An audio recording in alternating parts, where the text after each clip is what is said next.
சிமாவை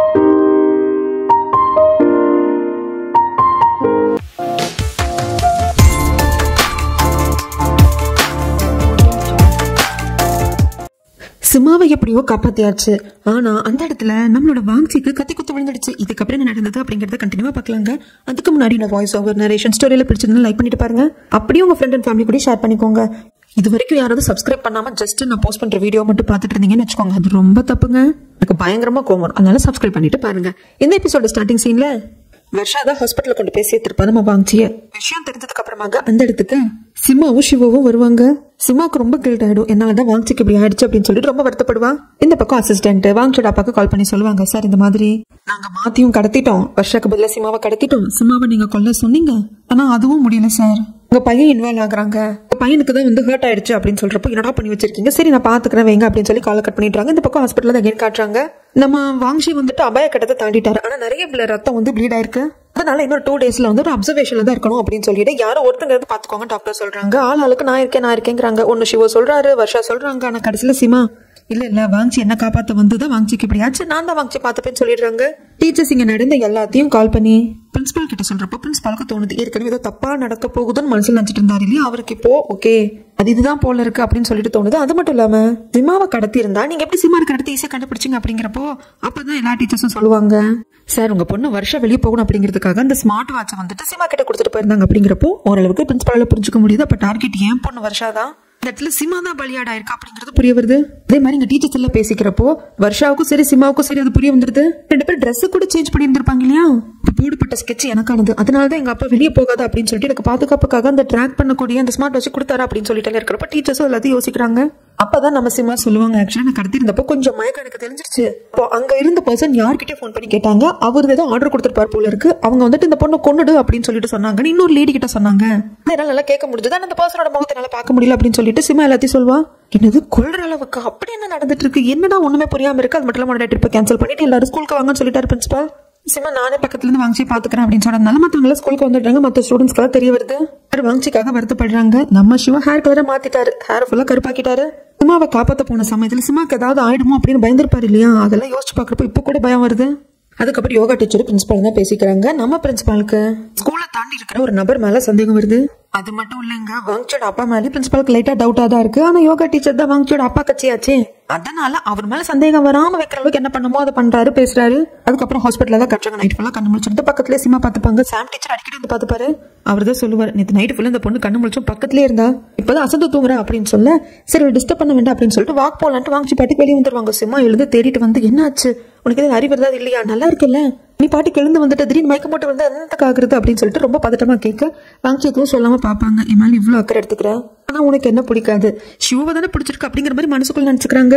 ஆனா வெளியே எதுவும் சொல்லாம நீ எதுக்கும் கவலைப்படாத சிமா, நான் நல்லா தான் இருக்கு அப்படின்னு சிமா டக்குன்னு கட்டி பிடிச்சிட்டு என்ன மன்னிச்சிரு வாங்கி, என்னால தானே உனக்கு இந்த மாதிரி பிரச்சனை எல்லாம் வந்தது அப்படிங்கிறப்போ, இதை பாரு தயவுசெய்து சாரி கேட்காத, நீ நல்லா இருக்கல எனக்கு அதே போதும், தயவுசெய்து சாரி கேட்காத அப்படின்னு சொல்லிடுவாங்க. இந்த பக்கம் வாங்கியோட அம்மாக்கு தகவல் கொடுத்திருப்பாங்க. அவங்க வந்ததும் சாம் டீச்சரும் சரி நம்ம சிமாவும் சரி தலை குனிஞ்சு நிப்பாங்க. கண்டபடி திட்டுவாங்க, நீங்களும் ஒரு டீச்சரா, ஆமா சிமா நீ என்ன இங்க, உங்க அப்பா பண்ண காலையே எடுக்கல தானே, அதனால உங்க அப்பா அந்த ஷிப்ல போனவர் ஷிப்பையே திருப்புங்கன்னு சொல்லி இடம் பிடிச்சு கடைசியில வேற ஒரு போட்ல உங்களை மாத்தி விட்டு வந்துட்டு இருக்காரு அப்படிங்கிறப்போ, ஐயோ எங்க அப்பாக்கு நான் கால் பண்ணல அப்படின்னு சொல்லிட்டு கால் பண்றப்போ ஆண்டியில பயங்கர கோபத்துல இருக்காங்க. நீங்க சரியே இல்லைங்க, அவ்வளவு பெரிய ஷிப்ல எப்பவா போறதுக்கு நமக்கு வாய்ப்பு கிடைக்குமா, கிடைச்சது மிஸ் பண்ணிட்டோமே, என் பொண்ணை விட அதெல்லாம் முக்கியம் இல்லடி அப்படிங்கிறாங்க. உடனே நான் கரைக்கு போகணும்னு கத்துறதுனால வேற ஒரு போட்டை வர வச்சு அந்த போட்ல உங்களை அனுப்பிச்சு வச்சிருப்பாங்க. இப்ப சிமா கால் பண்ண தான் நல்லா இருக்கிறதாகவும், நேற்று என்னோட போன் சுவிச் ஆஃப் ஆயிடுச்சு, அதனாலதான் நீங்க கூப்பிட்டப்ப திருப்பி கூப்பிட முடியல அப்படின்னு சொன்னதும், என் பொண்ணு நல்லா இருக்கா அது போதும் அப்படின்னு நினைக்கிறாங்க. அப்ப நீங்க எதுக்குப்பா திரும்பி வந்தீங்க, நீங்க ட்ரிப் என்ஜாய் பண்ணுங்கப்பா அப்படின்னதும் உடனே ஒரு போனை கட் பண்ணிட்டு வா நம்ம இப்ப போலாம் அப்படின்னு சொல்லி கூப்பிட்டு போறாங்க.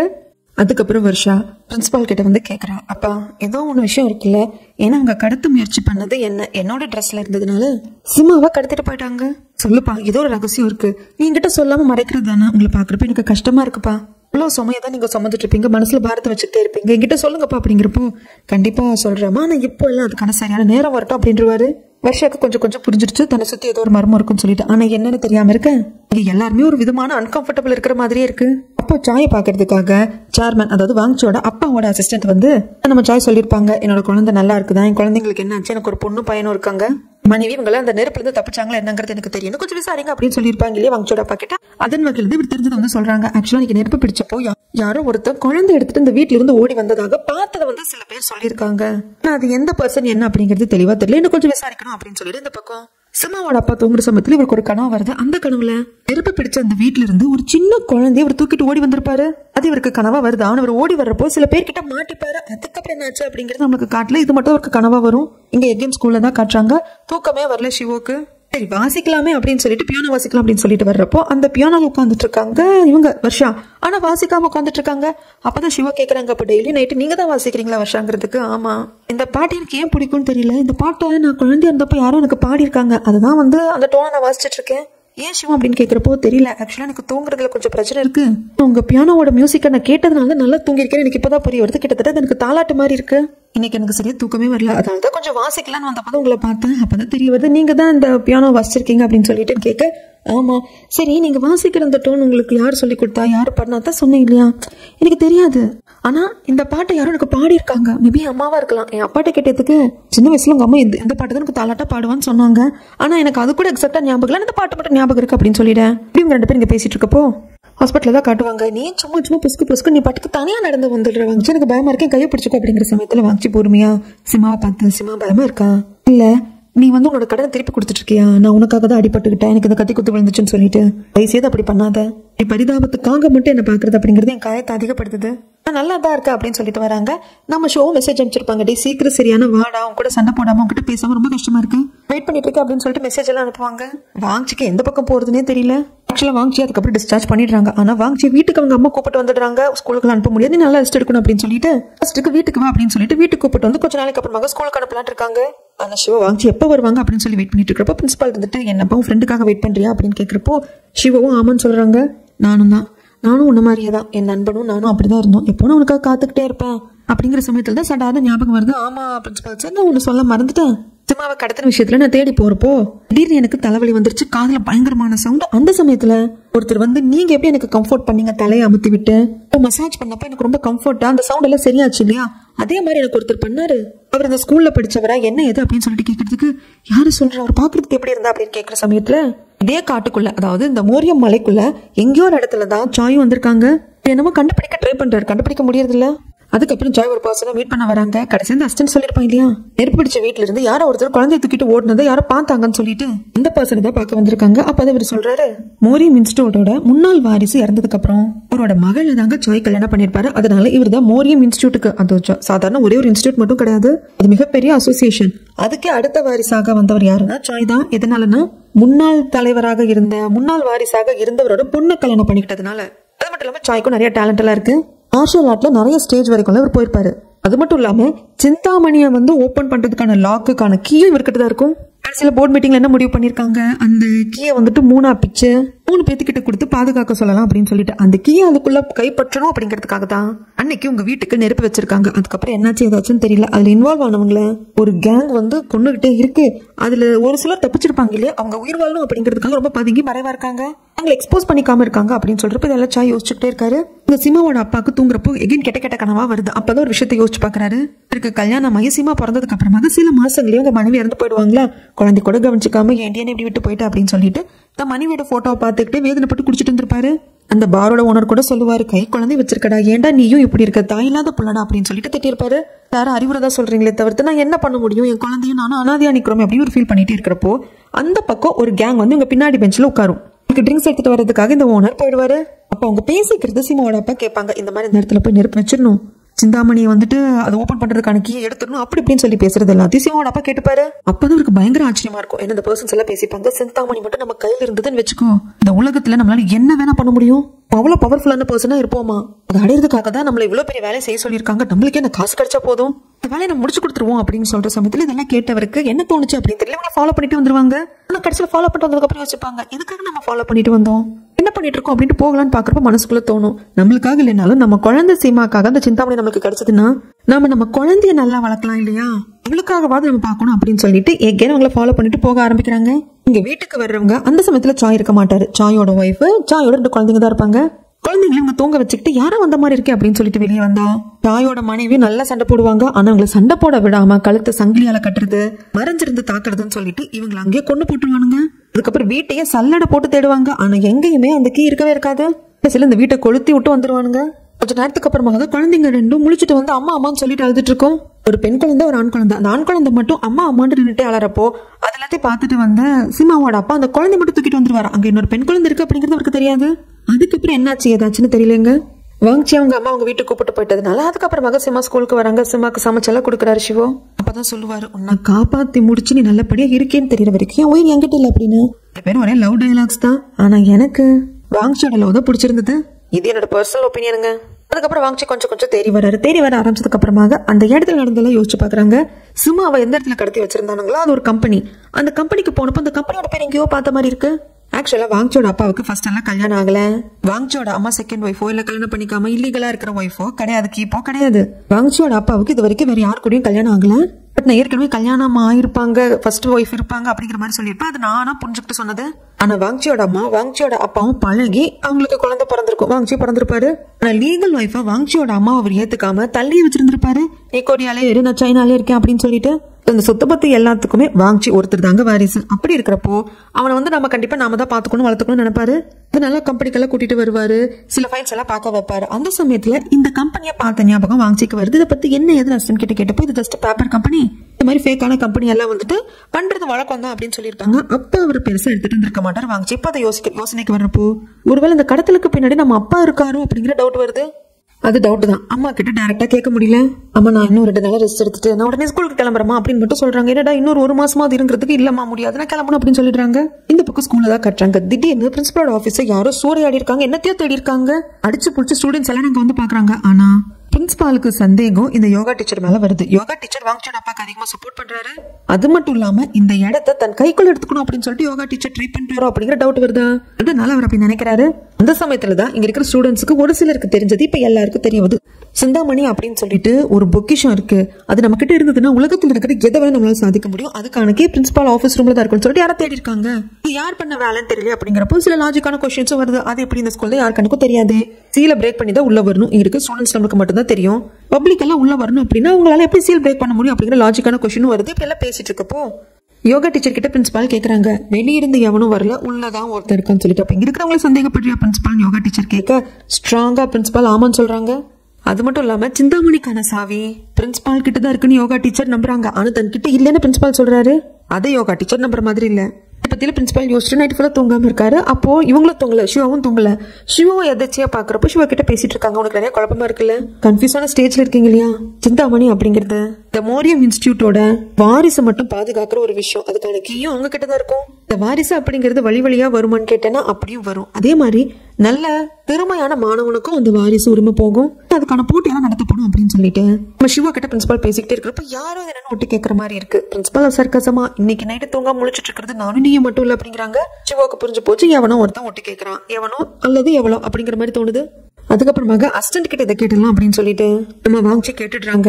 எந்த இடத்துல சிவாவை கடத்தி வச்சிருந்தாங்களோ அந்த கம்பெனியை நான் ஒரு வாட்டி ஃபைல்ஸ்ல பாத்திருக்கேன். நீங்க என்ன ஏதுன்னு கேட்டதுக்கு அது பேப்பர் கம்பெனின்னு சொல்லிட்டீங்க, அது என்ன சமாச்சாரம் அப்படின்னு சொல்லிட்டு கேட்கிறப்போ இதை பாருங்க, அந்த பேப்பர் கம்பெனி என்னைக்கும் நாங்க விட்டுட்டோம். இந்த மாதிரி 1000 பேப்பர் கம்பெனி இருக்கும். பேப்பர் கம்பெனியோட பேர்ல சும்மா தான் இருக்கும், அதுல எந்த ஒரு மீனிங்கும் இருக்காது. நீங்க எதையோ பார்த்து தப்பா புரிஞ்சுட்டு இருக்கீங்க. நீங்க இப்படி அதிக பிரசங்கித்தனமா என்கிட்ட கேட்ட கேள்வியை நான் உங்க அப்பாட்ட சொல்ல மாட்டேன். ஏன்னா அவங்க மேல பெரிய நம்பிக்கை வச்சிருக்காரு. இந்த சொத்துக்கே உங்களை வாரிசா கொண்டு வரணும் அப்படிங்கிறதுக்காக தான், அதுக்காக நல்லா மோல்ட் பண்ணும் அப்படிங்கிறதுக்காக தான் இந்த மோரியம் இன்ஸ்டிடியூட்டுக்கு அனுப்பிச்சிருக்காரு. அது சாதாரண ஸ்கூல் கிடையாது. உங்க நல்லா உங்க திறமையை வளர்த்துக்கோங்க, உங்க அப்பா எதிர்பார்க்கிற ஒரு ஆளை நில்லுங்க அப்படின்ட்டு பயங்கரமா கொம்பு சீவிடுறோம். இங்க சிவுக்கு எகேன் அதே கனவு, நெருப்புல தான் இருக்கிற மாதிரி இந்த கனவு பயங்கரமா டிஸ்டர்ப் பண்ணுது.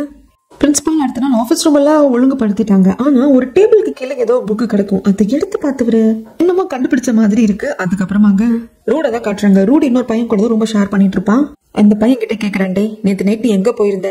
ஏன்னா டீச்சர்ஸ் எல்லாம் நம்ம பத்திரமா இருக்கோமா அப்படின்னு சொல்லிட்டு செக் பண்ற சமயத்துல நீ பெட்ல ஷூஸ் போட்டு படுத்திருந்த, அதை வச்சுதான் கேக்குறேன் அப்படிங்கிறதுக்கு ஒன்னும் சொல்ல மாட்டேன்றான். அந்த சமயத்துல யாரோ கதவை தட்டுறாங்க. ரூட் வெளியே பாக்குறப்போ அங்க நிக்கிறது சிவோ. சிவா கிட்ட வந்து ரூட் என்ன ஏதுன்னு கேட்கறதுக்கு உன்னதான் பாக்குறதுக்கு வந்த ரூட்.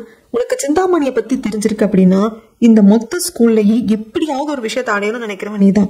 சோ நீதான் பிரின்சிபல் ரூமுக்கு போயிருப்பேன்னு தோணுதுங்கிறப்போ சும்மா தெரிஞ்ச மாதிரி பேசாத.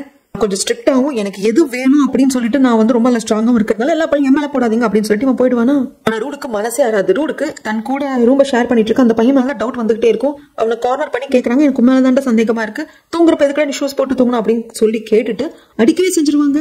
எந்த பையன் ஒரு கோபத்துல ஆமாதாண்டா நான் அங்க போனேன், ஆனா சிந்தாமணிக்கு அதெல்லாம் வந்து எடுக்கிறதுக்காக போகல, அதுக்கு பதிலா ரேங்க் புக்கு பாக்குறதுக்காக போனேன், அதுல மாற்றம் செய்யறதுக்காக போனேன் அப்படின்னு சொல்லுவாங்க. எதுக்குன்னு கேட்கறப்ப தெரிய வரும் இந்த எக்ஸாம் நடந்ததுல கடைசி பிளேஸ்ல இருக்கிறது இவர் தானமா.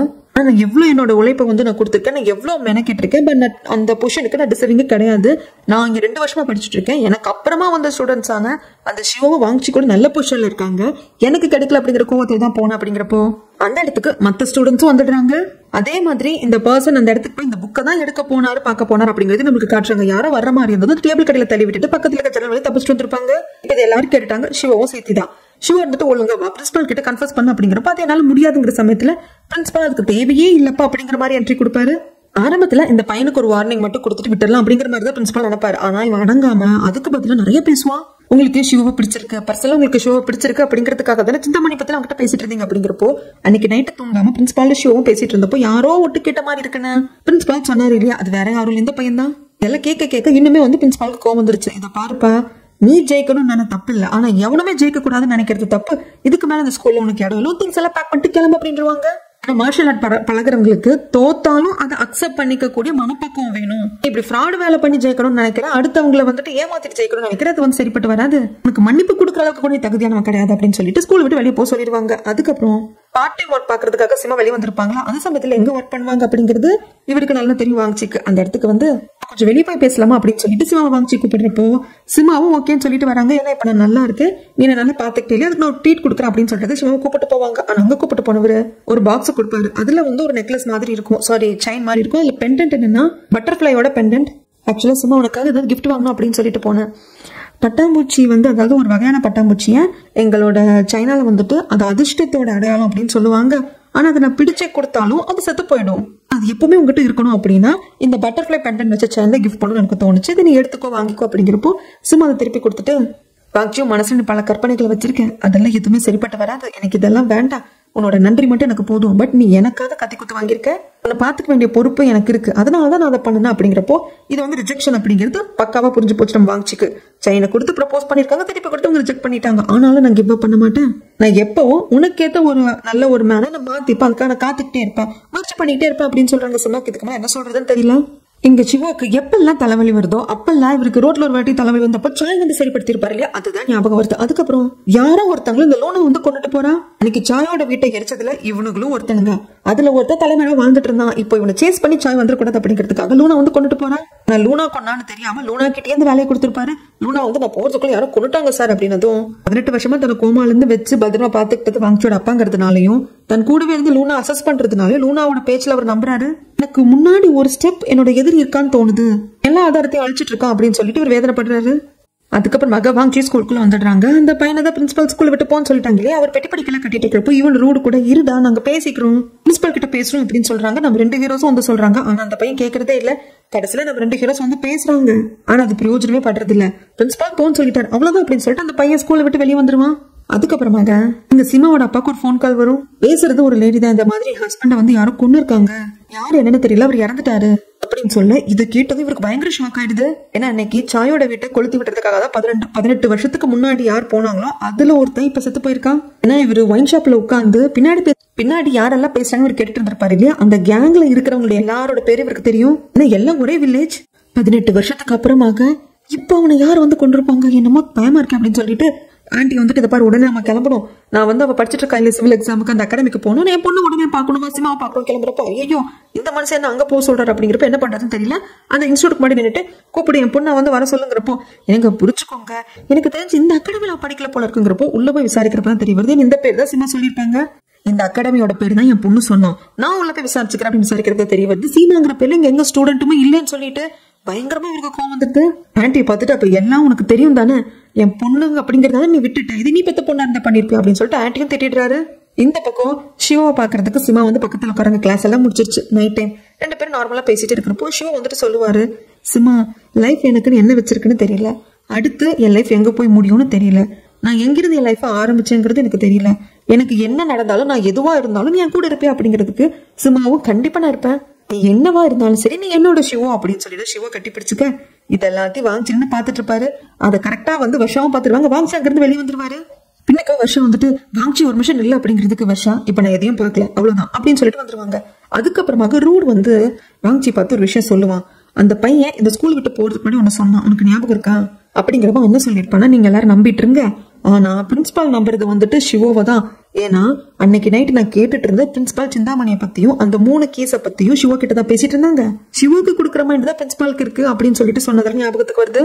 ஆன்டியை இப்படி அவர் கண்டபடி பேசிட்டாரு இல்லையா, யாரு சிமாவோட அப்பா. ஆன்டி மன வருத்தப்பட்டு அங்கிருந்து போயிடுவாங்க. அதுக்கப்புறம் சிமா கிட்ட சொல்லிடுவாங்க, சிமாவும் வந்துருவான். அப்ப என்னப்பா ஏதுப்பா அப்படிங்கிறதுக்கு, நீ என்ன ஏமாத்திருக்கல, உங்க அப்பனுக்கு கண்ணு தெரியாது அப்படிங்கிறதுனால நான் என்ன போய் சொல்ல நம்பிடுவேன் அப்படிங்கிறதுனால நான் கண்டுபிடிக்க மாட்டேன் அப்படிங்கிறதுனால தானே இத்தனை வேலை நீ பண்ணி வச்சிருக்கேன். இதுக்கப்புறம் அந்த ஸ்கூலுக்கு நீ போகவே கூடாது, என் மேல சத்தியம். அப்படி நீ அந்த ஸ்கூலுக்கு நீ போற, மோரியம் இன்ஸ்டியூட்டுக்கு நீ போற அப்படின்னா என் பொண்ணத்தை தாண்டி தான் போகணும். நீ பார்ட் டைம் ஜாப் பார்க்க வேண்டாம், ஒன்னும் பார்க்க வேண்டாம், நம்ம இந்த வீட்டையே வெக்கேட் பண்ணிட்டு போறோம் அப்படிங்கிறதுக்கு சொல்லிட்டு சிமாக்கு ஒன்னும் புரியல. ஏன் அப்பா இப்படி சொல்றாரு, என்ன ஏதுன்னு ஒன்னும் புரியல. எங்க பிரின்சிபல் முடிவு எடுத்துட்டாரு, எல்லா டீச்சர்ஸையும் உட்கார வச்சு இயர் எண்ட் எக்ஸாம் நம்ம சீக்கிரம் நடத்த போறோம் அப்படிங்கிறதுக்கு எல்லா டீச்சர்ஸும் கேட்கறாங்க. சார் இன்னும் 1 வருஷம் கம்ப்ளீட் ஆகல, மற்ற ஸ்டூடெண்ட்ஸ் எல்லாம் வந்துட்டு 2 வருஷம் படிச்சுட்டு இருக்காங்க, ஆனா அந்த 2 ஹீரோஸும் வந்துமே இன்னும் 1 வருஷம் முடியலையே சார் அப்படிங்கிறதுக்கு பிரின்சிபல் விடாப்பிடியா இருக்காரு. அது மட்டும் இல்லாம அந்த எக்ஸாம் நடக்கிறப்போ, அந்த ஃபைனல் எக்ஸாம் நடக்கிறப்போ இந்த மோரியம் இன்ஸ்டியூட் வந்து எல்லாரும் பாக்குற மாதிரி விசிபிளா இருக்க போகுது. நான் அந்த சீலை வந்து அன்லாக் பண்ண போறேன். அது மட்டும் இல்லாம பேரண்ட்ஸும் வந்து பாக்கலாம், வெளியே இருக்கிறவங்க கூட இந்த காம்படிஷன்ல வந்து பார்ட்டிசிபேட் பண்ணிக்கலாம் அப்படின்னு சொல்லிடுவாங்க. இப்படி ஒரு பக்கம் நடந்துட்டு இருக்கிறப்போ ஆன்டி வந்துட்டு இவர்கிட்ட கேட்பாங்க, சிமாவோட கிட்ட, நீங்க இப்படி கொந்தளிக்கிற அளவுக்கு என்னங்க நடந்துக்கு, ஒருவேளை உங்க பார்வை பறி போகிறதுக்கு பின்னாடி இந்த மோரியம் இன்ஸ்டியூட் தான் இருக்கா அப்படின்னு சொல்லி கேட்க, வாய மூடு, இப்படியெல்லாம் பேசாத, என் பொண்ணுகிட்ட இப்படி எல்லாம் பேசி வைக்காத அப்படின்னு சொல்றாங்க. ஆன்டிக்கு புரிஞ்சிருது அப்போ அந்த இன்ஸ்டியூட் என்ன நடந்திருக்கு, அவர் அதை சொல்றதுக்கு பயப்படுறாரு அப்படிங்கறது ஆன்டி புரிஞ்சுக்கிறாங்க. 2 நாளா சிமா ஸ்கூலுக்கு வரல. இதை சிவா வந்து ஒரு மாதிரி அஃபெக்ட் பண்ணிடுது. வருஷா கிட்ட கேட்கறதுக்கு வருஷாக்கும் ஒன்னும் தெரியல. ஆனா வருஷாவால போய் பார்க்க முடியாது. அட்ரஸ் தெரியும், எந்த வீட்டுல வந்துட்டு சிமா இருக்கா அப்படிங்கிறது தெரியும், ஆனா அங்க போய் பார்க்க முடியாது. ஸ்கூலை விட்டு போகவே கூடாதுன்னு பிரின்சிபல் அவங்க அப்பா வந்து ஸ்ட்ரிக்டா சொல்லிட்டாங்க. அந்த சிவாவுக்கு எந்த இடத்துல சிமா வீடு இருக்குங்கிறது தெரியாது, ஆனா வாங்கிக்கு தெரியும். அதை வருஷா சொல்றதுக்கு, நான் உங்க கூட வர்றதுக்கு தயாரா இல்ல, நான் உன்னை போட்டியாளரா பாக்குறேன், அதனால நான் ஹெல்ப் பண்ண முடியாது அப்படிங்கிறாங்க. சிவாவை போட்டியாளரை மட்டும் இல்ல, ஒரு எதிரியாவும் பாக்குறாங்க. அதுக்கான காரணம் அந்த அசிஸ்டன்ட் சொன்னது, உங்க அப்பாவுக்கு நீ ஒருத்தன் தான்ப்பா வாரிசு, இந்த கம்பெனிக்கெல்லாம் வாரிசு ஆக்கணும், அதுக்காக உனக்கு நல்லா பயிற்சி கொடுத்து மோல்ட் பண்ணும் அப்படிங்கிறதுக்காக தான் அந்த இன்ஸ்டியூட்டுக்கு அனுப்பிச்சிருக்காரு அப்படி நல்லா சொன்னதுல இப்ப வாங்கி வந்துட்டு நாம ஜெயிச்சாதான் நம்மளுக்கு சிமாவும் கிடைப்பா, நம்ம அப்பா மனசுல நம்மளுக்குன்னு ஒரு இடம் கிடைக்கும், நம்மள வந்து ஒரு பையன் சொல்லி கௌரவமா வந்து மதிப்பாரு. அது மட்டும் இல்லாம நம்ம அப்பாவோட கம்பெனியே ஆஸ்தி அந்த எல்லாம் பாத்துப்போம் அப்படிங்கிற மைண்ட் செட் வருது. இங்க டீச்சர் வெளியே வந்திருப்பாரு ஒருத்தர் பாக்குறதுக்காக. அவர் ஒரு மார்ஷியல் ஆர்ட் ஸ்கூல் வச்சு நடத்திட்டு இருப்பாரு. அவர்கிட்ட பேசுறாரு, நீ மட்டும் ஸ்கூலுக்கு வரணும்ப்பா, இந்த மாதிரி எக்ஸாம் நடக்க போகுது அப்படின்னு சொல்றாரு. இந்த மார்ஷியல் ஆர்ட் ஸ்கூல் வச்சு நடத்திட்டு இருக்கிற இவரும் அந்த மோரியம் இன்ஸ்டியூட்ல படிச்சவர் தான். இவங்களுக்கு எல்லாம் சீனியர். சோ நான் இவர் சீனியர்னு சொல்றேன். இப்படி நம்ம 2 ஹீரோஸ்க்கும் இடையில கோல்டு வார் போகுது அப்படிங்கறத பிரின்சிபால் கண்டுபிடிச்சிடுறாரு. வாங்சி கூப்பிட்டு பேசுற சமயத்துல வாங்சி ஃபுல்லா அந்த காம்படிஷனை பத்தியும் எத்தனை பேர் வந்து போட்டி போட போறாங்க என்ன எதை பத்தி பேசுறப்போ அது எல்லாத்தையும் ஒரு பக்கம் தள்ளி வைப்பா. நீயும் சிவாவும் எப்படியோ அதே மாதிரிதான் எனக்கு ஒரு நண்பன் இருந்தான், சமயங்கள் அவனை பார்த்து நான் பொறாமப்படுவேன். இப்போ நீ சிவாவை பார்த்து பொறாமப்படுற மாதிரி. ஆனா நான் வந்து போட்ட எஃபெக்டுக்கு என்னோட உழைப்புக்கு எனக்கான அங்கீகாரம் கிடைக்கிறத விட என் நண்பனுக்கு கிடைச்சிச்சு, எல்லாமே அவனுக்கு தான் போய் சேர்ந்துச்சு. அதை நினைச்சு நான் பொறாமப்பட்டேன். ஆனா அது தப்புங்கிறது இப்போ புரிஞ்சுக்கிட்டேன். ஆனா என் நண்பனுக்காக காத்துட்டு இருக்கேன், அவன் வரமாட்டான் அப்படிங்கிறது தெரிஞ்சும் காத்துட்டு இருக்கேன். அவன் இறந்து போயிட்டான் அப்படிங்கிறப்போ என்ன சொல்ல வர்றாருன்னா, ஃப்ரெண்ட்ஸுக்கு எல்லாம் பொறாம வேண்டாம்ப்பா, பொறாமையால உன் நண்பனை நீ இழந்துருவேன், அப்புறம் பின்னாடி நீ ஃபீல் பண்ணுவேன் அப்படின்னு நாசுக்கா சொல்றாரு. அந்த சமயத்துல நம்ம சாயை தான் காட்டுறாங்க. இந்த மலையை தான் சுத்திட்டே இருக்காரு, என்னென்னமோ பண்றாரு. அங்க சில கல்லெல்லாம் அடையாளத்துக்கு அடிக்க வைக்கிறாரு. மேபி இந்த மோரியம் ஸ்கூல் எந்த இடத்துல மறைஞ்சிருக்குன்னு கண்டுபிடிக்கிறதுக்காக முயற்சி பண்றாரோ என்னவோ. அதுக்கப்புறமாக பிரின்சிபால் நம்மளோட சிவாவை பார்த்து என் கூட கொஞ்சம் வெளியே வாப்பா அப்படின்னு கூப்பிட்டு வராங்க. இப்ப இவங்க ஸ்கூலை விட்டு வெளியே வந்துட்டாங்க. நிறைய விஷயங்கள் பேசுறாரு.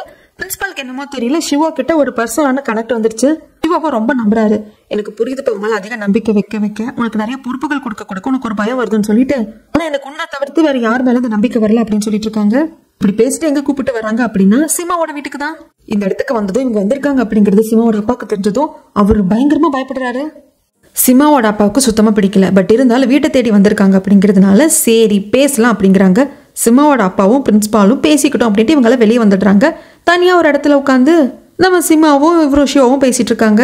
ஏன் உங்க பொண்ணு ஸ்கூலுக்கு அனுப்ப மாட்டேங்கிறீங்க, காம்படிஷன் வரப்போகுது, எல்லா பேரண்ட்ஸும் வருவாங்க, நீங்களும் காம்படிஷன் பார்க்க வாங்க, உங்க பொண்ணு நல்ல டேலண்டான பொண்ணு அனுப்பி வைங்க அப்படிங்கிறப்போ எப்படிலாம் அனுப்பி வைக்க முடியாது, என் பொண்ணுக்கும் அந்த இன்ஸ்டியூட்டுக்கு எந்த சம்மந்தம் இருக்கக்கூடாது, சிந்தாமணி அந்த கீ இதுக்கும் என் பொண்ணுக்கு எந்த ஒரு சம்மந்தம் இல்லை, அந்த சிந்தாமணியில் என் பொண்ணோட உயிர் காப்பத்தை வரக்கூடாது அப்படின்னு நல்லா பேசுகிறப்போ, நான் சிந்தாமணி அப்படிங்கிறவனை பற்றி பேசவே இல்லை, இவர் எதுக்கு இதை பற்றிலாம் பேசுகிறாரு என்னன்னு ஒன்றுமே புரியல பிரின்சிபாலுக்கு.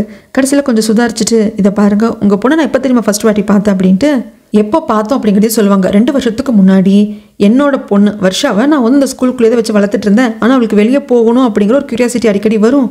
அப்படி ஒரு வாட்டி எனக்கே தெரியாமல் அந்த ஸ்கூலை விட்டு வெளியே வந்த சமயத்தில் மலையில் சுற்றிட்டு இருந்த உங்கள் பொண்ணை பார்த்துருக்கா. அப்பா அவங்க 2 பேரும் பேசி பழகிருக்காங்க. இங்கே தான் அந்த ஸ்கூல் இருக்குன்னு சொல்லிட்டு அந்த ஸ்கூலுக்குள்ளே உங்கள் பொண்ணை என் பொண்ணை கூப்பிட்டு வந்திருக்கா. அப்போ உங்கள் பொண்ணோட கையில் காலேஜ் அப்ளிகேஷன் ஃபார்ம் இருந்தது. நல்ல சாந்தமான பொண்ணு, நல்ல பொண்ணாக தெரிஞ்சா, அவகிட்ட சாதிக்கணுங்கிற ஒரு வெறியும் இருந்தது, நல்லா படிக்கணுங்கிற ஆசையும் இருந்தது. என்ன உங்கள் ஸ்டூடெண்ட்டாக எடுத்துக்கிறீங்களா அப்படின்னு சொல்லிட்டு என்கிட்ட கேட்டா. அப்போ இருந்து இப்போ வரைக்கும் நான் சிமாவை பார்த்துட்டு இருக்கேன். உங்களுக்கு அவன் மனசு புரியலைங்க அப்படின்னால என்னதான் சொன்னாலும் இவர் ரொம்ப விடாப்பிடியாக இருக்காரு. ஒரு ஸ்டேஜுக்கு மேலே முடியல, அதனால சிவாவும் வெளியே வந்துடுறாங்க, பிரின்சிபாலும் வெளியே வந்துடுறாங்க. என் அப்பா ஏன் இவ்வளோ கோவமாக இருக்காருன்னு தெரியல சார், என்ன எதுன்னு பார்க்குறேன் அப்படிங்கிறப்போ, அம்மா சிமா நான் உனக்கு கேட்குறேன்னு தப்பாக எடுத்துக்காத, உங்கள் அப்பாவுக்கு எப்போ பார்வை போச்சு அப்படிங்கிறப்போ, என் அம்மா அதாவது நான் பிறந்து சில மாதங்கள் எங்கள் அம்மா இறந்துட்டாங்க, அதுக்கப்புறம் தான் அவருக்கு பார்வை போச்சு சார், பிறவிலிருந்து இந்த பிரச்சனை இல்லை அப்படிங்கிறப்போ, சரி எதுக்கு கேட்குறீங்க அப்படின்னு கேட்குற சமயத்தில் இல்லைம்மா சும்மா தான் கேட்டேன் அப்படின்னு சொல்லிட்டு 2 பேரும் அங்கேருந்து போகிறாங்க. இவங்க 2 பேரும் இங்கே வந்தது பேசிட்டு போனது எல்லாத்தையும் லூனா பார்த்துட்டு வாங்கியோட அப்பா அசிஸ்டண்ட்டுக்கு இன்ஃபார்ம் பண்ணுறான். அவன் யோசிக்கிறான் இதுக்காகடா இது நடக்குது அப்படின்னு சொல்லிட்டு. இந்த பக்கம் பார்த்தா போன சிவா திரும்பி வந்துடுவார். நம்மளோட சிமா என்ன எதுன்னு கேட்கறதுக்கு, என்னால் நீ எல்லாம் போக முடியாது, ஒரு குருவா பிரின்சிபால் சார் வந்து பேசிட்டாரு, உன்னை லவ் பண்ணுறவனாவும் உன்னை கல்யாணம் பண்ணிக்க ஆசைப்படுறவனாவும் நான் உங்கள் அப்பா கிட்ட பேசணும் அப்படின்னு. உள்ள சிவோ வராங்க. அப்பா சிமாவை ஸ்கூலுக்கு அனுப்பிச்சிங்கப்பா, நான் பத்திரமா பார்த்துக்கிறேன் அப்படிங்கிறப்போ, யாருடா அப்பா வெளியே போட அப்படின்னு சொல்லி கத்திடுவாரு. சிமாக்குள்ள ரொம்ப கஷ்டமாக இருக்கும். இங்கே டக்குன்னு சீனை கட் பண்ணா, இப்போ இந்த ஸ்கூலை விட்டு ஒரு பையனை வந்துட்டு பிரின்சிபால் வந்து வேண்டாம்ப்பா நீ தகுதியானவன் கிடையாது மார்ஷல் ஆர்ட் கற்றுக்கிறதுக்கு அப்படின்னு சொல்லிட்டு அனுப்பிச்சிருப்பாரு இல்லையா. அந்த பையனை வாங்சியோட அப்பாவோட அசிஸ்டண்ட் பார்த்து பேசி பிரைன் வாஷ் பண்ணுறாரு. காம்படிஷன் நடக்க போகுது, நீ வந்து ஜெயிக்கிறியோ இல்லையோ, உன்னை ஜெயிக்க விடாத அந்த ஸ்கூலை வந்து நீ அழிச்சிடணும், அதுக்கு வந்து நான் உனக்கு வந்து ஹெல்ப் பண்ணுறேன் அப்படின்னு சொல்லிட்டு அவனை பயங்கரமாக தப்பான வகையில் மோட்டிவேட் பண்ணிட்டு இருக்காங்க. இங்கே அங்கேருந்து கிளம்புற மாதிரியே இல்லை சிவோ, அங்கேயே அடமாக உட்காந்துட்டு இருக்காரு. ஆண்டிக்கே கஷ்டமாக இருக்குது, என்னங்க நீங்கள் இந்த பையன் பார்க்குறதுக்கு எவ்வளோ ஹேண்ட்ஸமாக இருக்கான், ஆமாம் அப்போ உன்னை எங்கேயோ பார்த்த மாதிரி இருக்குது அப்படிங்கிறப்போ, சிம்மா இருந்துட்டு இவர் ஃபேமஸான கேபாப் ஐடலுங்கிறப்போ, அதுதான் பார்த்தேன், நல்லா இருக்காங்க, உங்களுக்கு ஏங்க இவ்வளோ கோவம், சரி இருங்க நான் அந்த பையன்கிட்ட விசாரிக்கிறேன் அப்படின்ட்டு. ஏன்பா சிவோ உன் அம்மா அப்பா எங்கே இருக்காங்க, நீ மட்டும் இங்கே வந்து தங்கி படிச்சுட்டு இருக்கே என்ன எதுன்னு கேட்குறதுக்கு, இல்லை எனக்கு அம்மா அப்பா இல்லை, அவங்க இறந்து போயிட்டாங்க, நான் ஆர்ஃபனேஜில் தான் வளர்ந்த, சின்ன வயசில் வந்து இருந்தப்போ என் வீடு நெருப்பு பிடிச்சு இறந்துட்டாங்க, என்னோட அம்மா அப்பாவும் அதில் தான் இறந்துருப்பாங்க, ஏன்னா அது கனவு எனக்கு அடிக்கடி வருது, அதுக்கப்புறமாக என்ன ஒரு காட்டு பகுதியிலிருந்து எடுத்தது ஆர்ஃபனேஜில் கொடுத்து வளர்த்துருந்துருக்குறாங்க, இது நான் வளர்ந்ததுக்கு அப்புறமாக ஆர்ஃபனேஜில் இருந்தவங்க இந்த குழந்தை எங்கிருந்து வந்தது அப்படிங்கிறதுக்கான இது இருக்கும் இல்லைங்களா டீட்டெயில்ஸ், அதை வச்சு சொல்கிறப்போ இதை கேட்டது இவர் ஷாக் ஆகுறாருன்னு தெரியல. அப்போது இவர் காப்பாற்றின அந்த குழந்தை தான் நம்ம சிவோன்னு நினைக்கிறேன். அப்படி இவர் காப்பாற்றின குழந்தை தான் சிவோ அப்படின்னா இவருக்கு எப்படி தெரியாமல் இருக்கும், அந்த குழந்தையோட ஆர்ஃபனேஜில் கொடுத்துருப்பாரு, இவராக வளர்த்துருந்துருப்பாரு. ஆனால் ஏன் இப்போ அதிர்ச்சியாக பார்க்குறாரு அப்படின்னா அதுக்கான ஆன்சர் இதோ இப்போ கிடச்சிருச்சுங்க. நைட்டு சிவோ அங்கேயே ஏதாவது தங்குறாங்க. சிவோவும் சரி சிமாவோட அப்பாவும் ஒரே ரூமில் தங்கிப்பாங்க, ஆன்டி சிமாவும் வந்து ஒரே ரூமில் தங்கிப்பாங்க. இவருக்கு நைட்டெல்லாம் தூக்கமே இல்லை. அப்போ தான் சிமாவோட அப்பா சில விஷயங்களை நினச்சி பார்க்குறாரு. ஆக்சுவலாக இவர் அங்கே வந்திருப்பாரு, நெருப்பு பிடிச்சதும் அங்கே இன்னொரு பெண் குழந்தை இருக்குது அப்படிங்கிறதெல்லாம் இவருக்கு தெரியல. ஒரு பையன் மட்டும் தத்தளிச்சிட்டு இருக்கானி, குட்டி பையன், ஒரு 2 வயசு 2.5 வயசு இருக்கும். அந்த குழந்தைய மட்டும் அவர் அங்கிருந்து எடுத்துகிட்டு வந்து எப்படியாவது காப்பாற்றிடலான்னு சொல்லி நினச்சிருப்பாரு. ஆனால் நெருப்பு வச்ச ஆளுங்க எல்லாம் இவங்களை துரத்திக்கிட்டே இருந்திருப்பாங்க. இந்த குழந்தை வேற அழ ஆரம்பிச்சிருக்கும். குழந்தையோட அழுகை எப்படி நிறுத்த முடியும், அழுகாதேன்னு சொன்னால் குழந்தைக்கு தெரியுமா அழுதுகிட்டே இருக்கிறப்ப குழந்தையோட வாயை அவர் பொத்தி இருந்திருப்பாரு, ஒரு இடத்துல இவரும் ஒளிஞ்சிட்டு இருந்திருப்பாரு. கொஞ்சம் நேரம் பொறுத்ததுக்கு அப்புறம் தெரிய வரும், மூச்சு திணறி குழந்தை இறந்து போச்சு அப்படின்னு சொல்லிட்டு, ஐயோ இந்த குழந்தைய நாமளே கொண்டுட்டோமே அப்படின்னு அந்த இடத்துல வச்சுட்டு இவராது இங்கிருந்து தப்பிக்கலான்னு வர்றப்போ இந்த ஆளுங்க எல்லாம் வந்து பார்த்துருப்பானுங்க. பயந்து போய் ஒரு நிற்கிற சமயத்தில் கண்ணில் அப்படியே ஒரு கோடு கிழிச்சிருப்பானுங்க. அப்போதான் இவருக்கு பார்வையெல்லாம் போயிருக்கும். சிமா அவங்க அப்பாவையே மீறி சிவா கூட போகிறதுக்கு ரெடியாக இருக்காங்க. அதை சிவாவும் கேட்குறாங்க, உங்கள் அப்பாவுக்கு இன்னும் பெர்மிஷன் கொடுக்கலையே அப்படிங்கிறதுக்கு. இல்லை எங்கள் அப்பா புரிஞ்சுப்பாரு, என்ன கண்டிப்பாக புரிஞ்சுப்பாரு அப்படின்னு சொல்லிட்டு சிவா கூட இவங்க ஸ்கூலுக்கு வந்துடுறாங்க. ஆண்டி எழுந்ததுக்கப்புறமா அங்கே சீமாவை காணோன்னு தேட அவங்க அப்பா அசால்ட்டா சிவா கூட போயிருப்பா, ஏன் உங்களுக்கு கோபமாக இல்லையா, வருத்தமாக இருக்குது, வேதனையாக இருக்குது, ஆனால் எப்படி வெளிக்காட்டுறதுன்னு தெரியலன்னு சொல்லிட்டு இவர் உட்காந்து ஃபீல் பண்ணிட்டு இருக்காரு. சிமாவும் சிவாவும் ஸ்கூலுக்கு வரப்போ பிரின்சிபால் தான் வெல்கம் பண்ணுறாங்க, ரொம்ப ஹாப்பியாக இருக்குது. அந்த இடத்துல தான் வர்ஷாவும் இருப்பாங்க, நம்ம வாங்கிச்சியும் இருப்பாங்க. அப்போ ஒருத்தர் புயல் மாதிரி வராரு, சீல் க்ளோஸ் ஆகிறதுக்குலாம் நான் வந்துட்டேன் சார் பிரின்சிபால் சார் அப்படின்னு சொல்கிறப்ப தான் 2 பேரும் நம்ம சிமாவும் சரி வர்ஷாவும் சரி சீனியர்னு சொல்லிட்டு கட்டி பிடிச்சிட்டு கொஞ்சி தள்ளுறாங்க. இதை பார்க்குற சிவோவுக்கும் சரி வாங்சிக்கும் சரி என்ன கருமாந்திர காட்சி தான் அப்படிங்கிற மாதிரி தான் இருக்குது. இது இல்லாமல் சீனியர் கொஞ்சிறதும் இவங்க குழையிறதும் உங்களை எல்லாம் பார்க்குறப்ப சின்ன சின்ன பிள்ளைங்களா இருந்தீங்க 2 வருஷத்துக்கு முன்னே, அதுக்குள்ளே இப்போலாம் லேடிஸ் மாதிரி வளர்ந்துட்டீங்களே அப்படிங்கிறாங்க. சீமா நீ என்ன தானே கல்யாணம் பண்ணிப்பேன்னு சொல்லிட்டே இருந்தேன், இப்போவும் அதே மைண்ட் செட்டில் இருக்கியான்னு கேட்க சிவோக்கெல்லாம் நெருப்பள்ளி போட்ட மாதிரி இருக்கு. வாங்கிச்சிக்கெல்லாம் நான் எத்தனை பேர்த்து கூடடா போட்டி போடுறது அப்படிங்கிற மாதிரி இருக்கு. அதுக்கப்புறமாக சீமா கிட்டே வர்ஷா கிட்டேயோ கேட்குறாங்க யாருப்பா அந்த சீனியர் என்ன ஏது அப்படிங்கிறதுக்கு. 2 வருஷத்துக்கு முன்னாடி அப்போது ட்ரைனிங் எடுத்துகிட்டு இருந்த ஸ்டூடெண்ட்ஸில் இப்போ இருந்த சீனியரும் ஒருத்தர். இன்னும் சொல்ல போனால் அவர் எடுத்துக்கிட்ட ட்ரைனிங், அதில் அவர் தேர்ந்த விதம் அப்படிங்கிறது இந்த மோரியம் இன்ஸ்டியூட்டுக்கு அடுத்த வாரிசே இவர் தான் அப்படிங்கிற மாதிரி வந்திருக்குமா. ஆனால் சடார்னு என்னன்னு தெரியல, அவர் யாருக்கிட்டையும் சொல்லாமல் அவர் பாட்டுக்கு போயிட்டாரு. அது என்ன எதுன்னு தெரியல. அவர் வீரர் தீரர் சூரர், அப்படி ஃபைட் பண்ணுவார் இப்படி ஃபைட் பண்ணாரா அப்படின்னு சொல்லிட்டு வர்ஷாவும் சரி சிமாவும் சரி மாறி மாறி புகழ்றாங்க. இது இவங்க 2 பேரும், அதாவது நம்ம 2 ஹீரோஸ் கடையில் ஒரு சின்ன போராமையை ஏற்படுத்துது. அது மட்டும் இல்லாமல் இங்கே இருக்கிற மற்ற ஸ்டூடெண்ட்ஸ் எல்லாம் 1.5 இயரா 2 இயரா இங்கே ட்ரைனிங் எடுத்துட்டு இருக்கிறதுனால நிறைய பேருக்கு சீனியரை பற்றி தெரிஞ்சிருக்கு. சீனியர் இங்கே வந்ததுக்கான காரணம் முக்கியமாக பிரின்சிபால் தான். இந்த சீனியரை பார்க்கறதுக்காக டீச்சர் வெளியே போயிட்டு வந்திருப்பாரு. சொல்லுங்க என்ன எதுக்கு கூப்பிட்டு விட்டீங்க, என்னோட மூலியமாக உங்களுக்கு என்ன ஹெல்ப் வேணும் அப்படின்னு கேட்குறப்போ பிரின்சிபால் என்ன சொன்னார்னு தெரியலங்க. ஆனா என்ன சொல்லியிருப்பாருன்னு கெஸ் பண்ண முடியுது. எல்லா ஸ்டூடெண்ட்ஸையும் அப்சர்வ் பண்ண அப்படின்னு மட்டும் சொல்லியிருப்பாரு போல இருக்கு. அதை சீனியர் ஆரம்பிச்சிட்டாரு.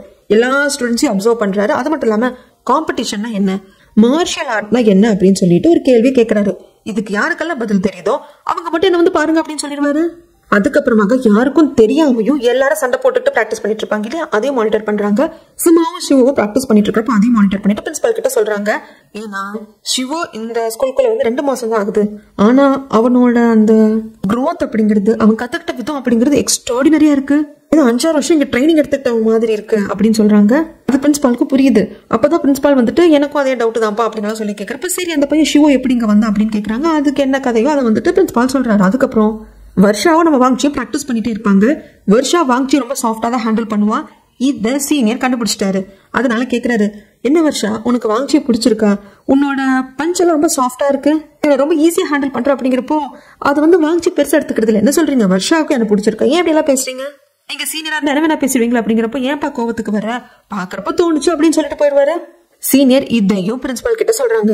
ஆக்சுவலா வர்ஷாவுக்கு வாங்கிச்சி பிடிச்சிருக்குன்னு நினைக்கிறேன். நிறைய மெனக்கிட்டு சொல்லி கொடுக்குறா, அவளுக்கு தெரிஞ்ச எல்லாத்தையுமே சொல்லி கொடுக்குறா. மார்ஷியல் ஆர்ட்ல தனக்கு ஒருத்தங்க ஸ்டூடெண்டா இருக்கிறாங்க பத்தி அவங்க கிட்டதான் எல்லாமே சொல்லி கொடுக்கணுமா. இந்த மாதிரி 2 பேருமே ஈக்குவல் தான். 2 பேரும் ஸ்டூடெண்ட் தான். 2 பேரும் காம்படிஷன்ல கலந்துக்க போறாங்க. 2 பேரும் எதிரெதிரா நிக்க போறாங்க. அப்படிப்பட்டவங்களுக்கு யாரும் முடிச்சு சொல்லி கொடுக்க மாட்டாங்க, கொடுக்கவும் கூடாது. ஆனா வர்ஷா கிட்ட அந்த பண்பு இருக்கு, வர்ஷாக்கு வாங்கிச்சு பிடிச்சிருக்க போல இருக்கு அப்படிங்கிறப்ப அதையும் பிரின்சிபால் வந்து ஒத்துக்கிறாரு. கடைசியில சீனியர் ஒரு விஷயத்த சொல்லுவார், யாரும் ஹர்ட் ஆயிடக்கூடாதுன்னு நினைக்கிறேன் அப்படின்னு சொல்லி முடிக்க இங்க சிமா இன்னும் சிவோவோட புராணத்தை பாடி முடிக்கல. ஐயோ ஒரு பயங்கர ஹேண்ட்ஸம், அவர் இப்படி ஃபைட் பண்ணுவார் அப்படி ஃபைட் பண்ணுவார் சொல்லிட்டே இருக்கிறப்போ ஒரு ஸ்டேஜுக்கு மேல சிவா கேட்டுடுறான், சிமா உனக்கு சீனியர் பிடிச்சிருந்தது அப்படிங்கிறப்போ ஏன் இப்படி கேட்கிற, அவர் சீனியர் பிடிச்சிருக்கதான்னு சொல்லுவேன் அப்படிங்கிறப்போ அப்படி கேட்கல, நீ இவர் கல்யாணம் பண்ணிக்கிறேன்னு கூட சொன்னியாவே அப்படிங்கிற சமயத்துல எனக்கு தூக்கம் வருது, குளிச்சுட்டு தூங்கணும் அப்படின்னு சொல்லிட்டு சிமா அங்கிருந்து இருந்து வந்துருவாங்க. நைட்டு சீனியர் பிராக்டிஸ் பண்ணிட்டு இருக்கிறப்போ ஷோ வந்து பாப்பாரா. அப்ப சீனியரே கேட்பாங்க, நான் ஒரு கேள்வி கேட்டேன் இல்லையா மார்ஷியல் ஆர்ட்னா என்னன்னு சொல்லிட்டு, அதுக்கான ஆன்சர் உனக்கு தெரிஞ்சிருச்சு சிவோ, அதனாலதான் நீ வந்து ரொம்ப அமைதியாவும் இருக்க, பக்குவமா இருக்க, சண்டைக்கு போகிறது இல்ல. ஆனா ஞாபகம் வச்சுக்கோ, இங்க யாரு கூட நீ போட்டி போடுறேன்னு சொல்லிட்டு உன்னோட அமைதி உனக்கே பலவீனமா போயிடலாம், நல்லா புரிஞ்சுக்கோ அப்படின்னு சொல்லிட்டு அங்கிட்டு வந்துருவாங்க. இந்த பக்கம் இந்த ஸ்கூல்ல விட்டு ஒரு பையன் வெளியே வந்தான் இல்லைங்களா, அந்த பையனுக்கு என்ன பேர் வைக்கிறது, அவுட்னு பேர் வைக்கிறேன். அந்த அவுட் பையனுக்கு இந்த லூனால இருந்து நிறைய பேர் வந்து ட்ரைனிங் கொடுப்பாங்க. அதுவும் தப்பான வகையில. எப்படின்னா மார்ஷியல் ஆர்ட்ல வெப்பனை யூஸ் பண்ணி சண்டை போடலாம், ஆனா ஆப்போனன்ட் 2 பேருக்கிட்டே வெப்பன் இருக்கணும்.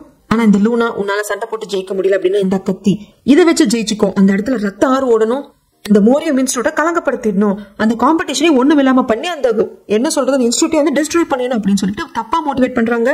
அதுக்கப்புறமாக காம்படிஷன் வெறி அப்படிங்கிறது எல்லா ஸ்டூடெண்ட்ஸ் கிட்டையும் தெரியுது, தீயா வேலை செஞ்சுட்டு இருக்காங்க. அது மட்டும் இல்லாம இப்ப அந்த யோகா டீச்சர் நம்ம வாங்கிக்கிட்டே எல்லாம் பேசிட்டாரு, வாங்கிச்சி நீ தான் ஜெயிக்கணும் அப்படின்னு எல்லாம் சொல்றாங்க. வாங்கிச்சிக்கும் சிவோவுக்கும் ஃபைட் வர்றதும், சிவோ வந்து தனிஞ்சு போகிறதும், வாங்கிச்சி வந்துட்டு நீ என் ஃப்ரெண்டாவே இருந்தாலும் உன்னை கொன்னாதான் ஜெயிக்க முடியும்னா பண்ண வேண்டாம் அப்படின்னு சொல்லிட்டு போறதும், இது எல்லாத்தையும் சீனியர் கேட்கதான் செய்யறாங்க. வாங்கிச்சி தன்னை தனியா கண்ணாடியில பாத்துக்கிட்டு சொல்லிக்கிறான், இதோ பாரு சிவோ, நீ நினைக்கிற வாங்கிச்சி நான் கிடையாது, இப்ப நான் மொத்தமா மாறி நிக்கிறேன், நான் வந்து என்னோட அம்மாக்காகவும் சிம்மாக்காகவும் என்ன வேணா பண்ண தயாரா இருக்கேன் அப்படின்னு தனக்கு தானே சொல்லிக்கிறேன். அடுத்த நாள் இந்த சீனியர் எல்லா ஸ்டூடெண்ட்ஸையும் கூப்பிட்டு லாஸ்ட் மிட் டேர்ம் டெஸ்ட்ல ஃபர்ஸ்ட் வந்து யார் அப்படிங்கிறப்போ வர்ஷா வந்து நிக்கிறா. வர்ஷா கூட இப்ப நான் ஃபைட் பண்ண போறேன் அப்படின்னு சொல்லிட்டு ஃபைட் பண்றாங்க. வர்ஷாவை ஈஸியா நாக் அவுட் பண்ணிடுறாங்க. அவ்வளவுதானா இந்த மோரியம் இன்ஸ்டியூட்டோட நம்பர் 1 ஸ்டூடெண்ட் அப்படின்னு சொல்லப்படுற வர்ஷாவோட ஸ்ட்ரென்த் அவ்வளவுதானா அப்படிங்கிறப்போ இல்ல நான் இன்னும் வந்து முடியல, நான் இன்னும் ஸ்ட்ராங்கா இருக்கேன், நான் ஃபைட் பண்ணுவேன் அப்படிங்கிறாங்க. ஒரு பக்கம் ரூட் வந்துட்டு எங்கிட்ட சண்டை போடுங்க சீனியர் அப்புறம் பேசுங்க அப்படிங்கிறாங்க. வர்ஷா இப்படி அடிபட்டு கிடக்கிறது வந்து இவருக்கு வாங்கிக்க கஷ்டமா இருக்கு. வாங்கிச்சு வந்துட்டு வர்ஷா டயர்டா இருக்கா, நாங்க கூட ஃபைட் பண்றோம் அப்படிங்கிறப்போ இது கோலத்தனமா இருக்கே, நான் ஒருத்தன் உங்க கூட ஃபைட்டுக்கு நிக்கிறேன், என் கூட அந்த பொண்ணு ஃபைட் பண்றான், அவ டயர்டா இருக்கட்டு நீ வந்து அது என்ன அர்த்தம்? அது மட்டும் இல்லாம லாஸ்ட் வீக்கும் எல்லாருக்கும் ஒரு ஹோம்ஒர்க் கொடுத்தேன். காம்படிஷன்னா என்ன, இந்த மோரியம் இன்ஸ்டியூட்டுக்கு என்ன காம்படிஷன்ல வின் பண்றவங்க அடுத்த வாரிசா வருவாங்க. அப்போ இந்த மோரியம் இன்ஸ்டியூட்டோட நோக்கம் என்ன, இந்த இன்ஸ்டியூட்டுக்கு அடுத்த வாரிசா வர்றதுக்கான காரணம் என்ன, மார்ஷல் ஆர்ட்னா என்ன, இதெல்லாம் நான் கேட்ட கொஸ்டின். இந்த ஹோம்ஒர்க்கு யார்கிட்ட இருந்து ஆன்சர் வரல அப்படிங்கிறப்போ வாங்கி சேர்ந்துட்டு எனக்கு அந்த பதில் தெரியுங்கிறாங்க. இங்க சொல்லுங்கிறப்போ மார்ஷல் ஆர்ட் கத்துக்கிறது, இந்த இடத்தோட அடுத்த வாரிசா வர்றது, நம்மள பலசாலியா மாத்திக்கிறது அப்படிங்கிறது மக்களுக்காக. நாம பலம் வாய்ந்தவங்களா மாறுறது, அதாவது நாம நம்மள ஸ்ட்ராங் ஆக்கிக்கிறது அடுத்தவங்களை அழிக்கிறதுக்காக கிடையாது, மக்களை காப்பாத்துறதுக்காக அப்படின்னு சொல்றப்போ எஸ், பெர்ஃபெக்டான ஆன்சர். உனக்கு ஆன்சர் தெரிஞ்சிருக்க வாங்கி, ஆனா அப்ளை பண்ண மாட்டேன்றி அப்படின்னா சர்க்காசமா சொல்லிட்டு போயிடுறாரு. இப்படி இத்தனை கலாபாரமும் நடக்கிறப்போ நம்ம சிவாவை எங்கேன்னு பார்த்தா ஒரு இடத்துல போய் உட்காந்து அமைதியா தியான நிலையில இருப்பாரு. அதுக்கப்புறமாக பிரின்சிபால வந்து பார்த்து இந்த காம்படிஷன்ல நான் கலந்துக்கணும்னு நினைக்கிறேன், ஆனா யாரையும் ஹர்ட் பண்ணாம ஜெயிக்கணும்னு நினைக்கிறேன் அப்படிங்கிறப்போ அதுக்கு என்னப்பா வாய்ப்பு இருக்கு அப்படிங்கிற சமயத்துலதான் ஒரு மார்ஷல் ஆர்ட்டோட பேர் சொல்வாரு. அதாவது தன்னை சுத்தி இருக்கிற பொருட்களை நம்மளோட தியான சக்தி மூலியமாகவும் நம்ம பார்வை மூலியமாகவும் நம்ம ஆறாவை வச்சு கண்ட்ரோல் பண்றது. இதை பத்தி சொன்னது பிரின்சிபலுக்கு ஷாக் ஆகி பாக்குறப்போ அப்பதான் வந்துட்டு இவர் சொல்லுவார், யாரு நம்ம சிவோ, 2 வாட்டி இதை நான் பண்ணதாக வர்ஷா சொல்லியிருக்கா. ஃபர்ஸ்ட் வாட்டி ஸ்டேஜ் பெர்ஃபார்மன்ஸ்ல லைட் விழுந்தப்போ என்ன அறியாம அதை ஸ்டாப் பண்ணதாக வர்ஷா சொன்னா. 2வது காட்டுக்குள்ள ஓநாய்கள் கிட்ட மாட்டிக்கிட்டப்போ வாங்கி கடிக்க வந்த ஓநாய நான் சத்தம் போட்டதுல அந்த ஓநாயை அப்படியே ஸ்டன் ஆகி அதாவது ஃப்ரீஸ் ஆகி நினைச்சு அப்படின்னு சொல்லிட்டு சொன்னா. சோ அந்த பவரை வந்துட்டு நான் கெயின் பண்ணணும்னு நினைக்கிறேன் அப்படிங்கிறப்போ எகைன் இந்த காட்டுக்குள்ள சாய் வந்திருக்காரு. ஸ்கூல் எங்க இருக்கு அப்படின்னு கண்டுபிடிக்கிற முயற்சியில் இருக்காரு. இப்படி சிவோ பேசுறது எல்லாத்தையும் கேட்க பிரின்சிபாலுக்கு இந்த பவர் அப்படிங்கிறது சாய் கிட்ட இருந்த பவர், ஆனா இந்த பையன் அது தன்கிட்ட இருக்கு நான் சால்ட்டா சொல்றேன், அதை கெயின் பண்ணிக்க முடியும்னு சொல்றானே அப்படிங்கிறப்ப எனக்கு ரொம்ப யோசனையா இருக்கு. இந்த பக்கம் மற்ற பேரண்ட்ஸ்க்கெல்லாம் இன்விடேஷன் போகுது, இந்த மாதிரி இந்த மோரியம் இன்ஸ்டியூட்ல காம்படிஷன் நடக்க போகுது, நீங்க எல்லாம் வாங்க அப்படின்னு சொல்லிட்டு ஆன்டி சீமாவோட அப்பா கிட்டே அதை கொண்டு வந்து காட்டுறாங்க. அந்த பேரண்ட் இன்விடேஷன் வந்திருக்கு, நம்ம போலாம் அப்படின்னு சொல்லி கேட்டுட்டு இருக்காங்க. அதே மாதிரி வாங்கியோட அம்மாவுக்கும் போயிருக்கு, அவங்களும் போன் பண்ணி வாங்கிக்கிட்டு பேசிட்டு இருப்பாங்க. அதுக்கப்புறம் சிவோ அந்த நம்ம பவர் வச்சு கண்ட்ரோல் பண்ணக்கூடிய அந்த வித்தையை கத்துக்கணும் அப்படிங்கிறதுக்காக ட்ரை பண்ணிட்டு இருக்கிறப்ப அங்க சீனியர் வந்து, நான் கேள்விப்பட்டேன்ப்பா பவர் கண்ட்ரோலிங் மார்ஷல் ஆர்ட்டை கத்துட்டு இருக்க போல இருக்கே, அதுக்கு இந்த பஞ்சிங் பேக் எல்லாம் உதவாது. உன்னை நோக்கி ஒரு ஆபத்து வர்றப்போ இல்ல உன்னை சார்ந்தவங்களுக்கு ஒரு ஆபத்து வர்றப்போ உனக்குள்ள இருந்து ஒரு பவர் வரும், நம்மள சார்ந்தவங்களை ப்ரொடெக்ட் பண்ணணும், நம்மள ப்ரொடெக்ட் பண்ணிக்கணும் அப்படின்னு சொல்லிட்டு அந்த பவர் தான் உனக்கு வரணும். அதுக்கு இது பத்தாது, நீ போய் ஃபைட் பண்ண, அதாவது உன்னை அடிக்க சொல்லு, உன்னை உங்க முன்னாடி நின்று உன்னை அடிக்கிற மாதிரி யாராவது வர சொல்ல, அப்பதான் உனக்கு அந்த பவரை வந்து நீ கெயின் பண்ண முடியும், நல்லா ப்ராக்டிஸ் பண்ண முடியும் அப்படிங்கிறப்போ இதே மாதிரி இங்க வந்து நின்று சிமாவை தன்னை அடிக்க சொல்றாரு சிவோ. சிமாவை அடிக்கிறாங்க, இவர் தள்ளி போய் விழுந்துடுறாரு. சிமாவுக்கு ஒரு மாதிரி பதறி போயிடும், நீ என்னடா சொன்ன, நான் அடிப்பேன் நீ பிளாக் பண்ணுவேன் சொன்ன, ஏன் பிளாக் பண்ணுவேன் அப்படி நின்றுட்டு இருந்தேன் அப்படிங்கிறப்போ இன்னும் அந்த பவர் வந்து அவருக்கு கை கூடலேன்னு தெரிய வந்து மறுபடியும் சிமாவை அடிக்க சொல்றாங்க. சிமா இப்ப சொல்றாங்க, டே நீ பிளாக் பண்ணவன் தானே தடுப்பதானே அப்படிங்கிறப்போ கண்டிப்பா பண்ணுவேன்.